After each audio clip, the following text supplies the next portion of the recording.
தமிழக தேர்தல் அரசியல் வரலாற்றிலே இல்லாத அளவிற்கு இந்த 2026 சட்டப்பேரவை தேர்தல் ஒரு ஆச்சரியகரமான அதிர்ச்சிகரமான தீர்ப்பை வழங்கியிருக்கிறது. இரண்டு திராவிட கட்சிகளையும் தேர்தல் களத்தில் வீழ்த்தி புதிய கட்சியான விஜயின் தமிழக வெற்றி கழகம் ஒரு மகத்தான வெற்றியை பெற்றிருக்கிறது. எப்பவுமே தமிழ்நாட்டில் மக்கள் இது மாதிரியான ஒரு தொங்கு சட்டசபை என்கிற நிலைப்பாட்டை எப்போதும் ஏற்படுத்தியதில்லை. 1996 காலகட்டங்களில் ஒரு நிலை வந்தது. திராவிட முன்னேற்ற கழகம் மிக குறைவான அறுதி பெரும்பான்மை பெறாமல் ஒரு 95-96 இடங்களில் வெற்றி பெற்றது. ஆனால் அன்றைக்கு தங்களுடைய தோழமை கட்சியாக கூட்டணி சேர்ந்து போட்டியிட்ட காங்கிரஸ் கட்சியையும் பாட்டாளி மக்கள் கட்சியும் அன்றைக்கு திரு கருணாநிதி அணுகி வெளியிலிருந்து ஆதரவு என்கிற ஒரு நிலைப்பாட்டை கொண்டு வந்தார். அது ஒரு 5 ஆண்டுகளாக அன்றைய எதிர்க்கட்சி தலைவரான செல்வி ஜெயலலிதா உட்பட பலருமே இது ஒரு மைனாரிட்டி ஆட்சி அப்படிங்கிற மாதிரி தான் கொண்டு போனாங்க. அந்த 2016-21 அந்த காலகட்டங்களில் அப்படிப்பட்ட ஒரு நிலை இருந்தது. அதன் பிறகு அதற்கு முன்னதாகவும் பின்னதாகவுமே யார் ஆட்சிக்கு வர வேண்டும் என்று தீர்மானித்து விட்டார்கள் என்றால் மக்கள் அந்த கட்சிக்கு ஆதரவு, குறிப்பாக திராவிட முன்னேற்ற கழகம், அடுத்து அனைத்து இந்திய அண்ணா திராவிட முன்னேற்ற கழகம். இந்த 2 பெரும் அரசியல் கட்சிகள் தான் மாறி மாறி பெரும்பான்மை பெற்று ஆட்சி அமைத்தது. ஆனால் இந்த முறை விஜயின் தமிழக வெற்றி கழகம் பெரும்பான்மை பெறுவதற்கு கிட்டத்தட்ட 118 இடங்கள் தேவை என்கிற நிலையில 108 இடங்களோடு நிறுத்தி விட்டார்கள் மக்கள். இந்த பக்கம் பிரதான எதிர்க்கட்சி என்று திராவிட முன்னேற்ற கழகம் ஒரு 74 இடங்களில் வெற்றி பெற்று வந்துடுச்சு. இன்னொரு பக்கம் ஒரு 53-54 இடங்களில் எடப்பாடி பழனிசாமி தலைமையிலான அதிமுக எதிர்க்கட்சி அந்தஸ்தை கூட பெற முடியாத சூழல் இருக்கிறது. இப்போ ஆட்சி அமைப்பதற்கான அந்த மேஜிக் நம்பர் என்கிற அந்த 118 வேண்டும். அந்த 118ஐ பெறுவதற்கு இன்னும் 10 சட்டமன்ற உறுப்பினர்கள் தவேகாவுக்கு ஆதரவளிக்க வேண்டும். யார் ஆதரவளிப்பார்கள் அப்படிங்கிற ஒரு பெரும் கேள்விக்குறி இருக்கிறது.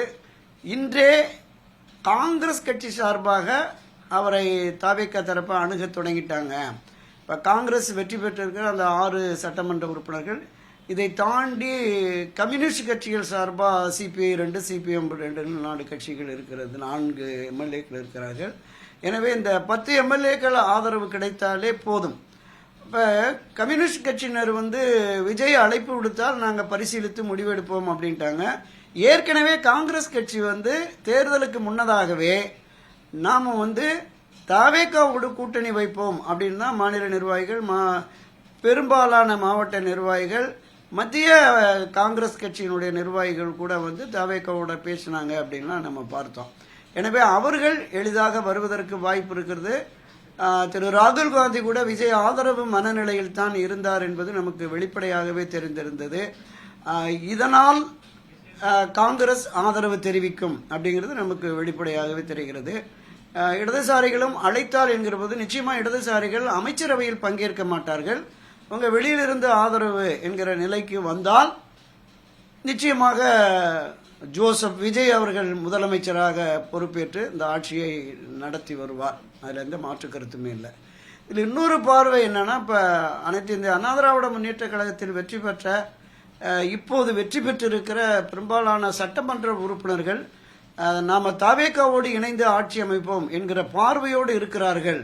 அது தொடர்பாக அவங்களுக்குள்ள ஆலோசனைகள் நடைபெறுவதாகவும் சொல்லுகிறார்கள். அது எந்த அளவுக்கு உண்மைன்னு நமக்கு தெரியல.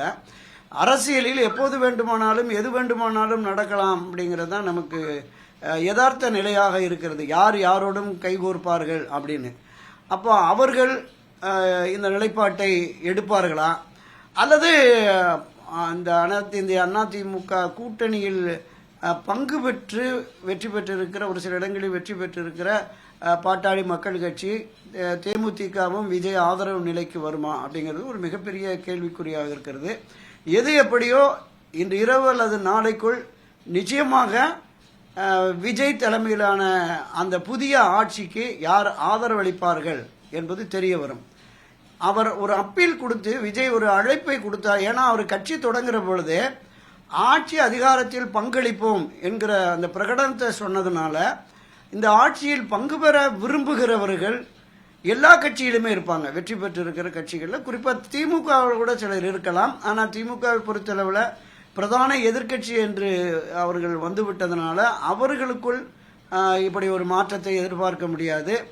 அனைத்து இந்திய அண்ணா திராவிட முன்னேற்ற கழகத்தினர் ஏற்கனவே தேர்தலுக்கு முன்னதாகவே தாவேகா கூட கூட்டணி போகணும்னு எடப்பாடி பழனிசாமியை வெளிப்படையாக பேசினார். அந்த கருத்தாக்கத்தில் அந்த கட்சியை சார்ந்த பலரும் இருந்தார்கள்.